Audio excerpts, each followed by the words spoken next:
Welcome to Module 6, Lesson 1, Debrief for the e-learning. Before I get started on our debrief, I just wanted to remind you, in our presentation, there's a More Resources page that says Optional in the header.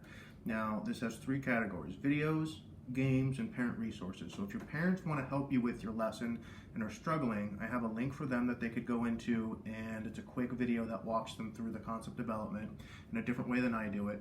The videos are for you students. You can do either Khan Academy, which is directly linked to 3rd grade math, and Module 6, tied in with the Eureka module we use, Freckle, or Reflex Math. I would like you to do a little bit of at least one of these every day. You can switch it up, but as you know, Reflex Math is good for fluency, Freckle is good for either review or for building some of that concept development that we did today, and then the Khan Academy is directly linked with Eureka, so it can help you as well.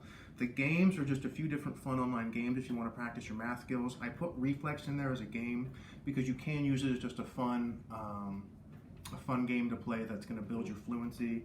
Greg Ting Math, Math Dictionary, Prodigy, things like that.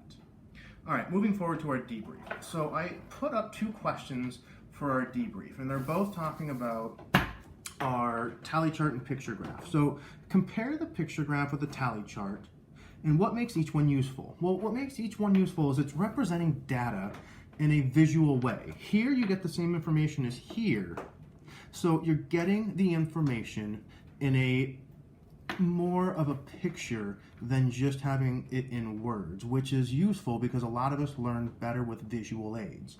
Now, the second question is, why is it important to use the key to understand the value of a unit in a picture graph?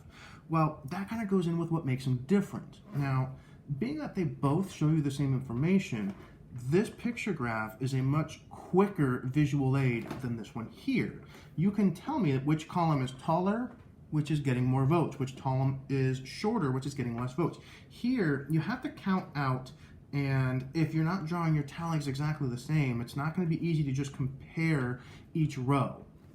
Now, the key is the most important part on a picture graph because it tells you what each of these pictures represents. These two graphs show the same information, but they're represented differently. Each of these hearts represents one student in this graph, where each of these hearts represents two students in this graph.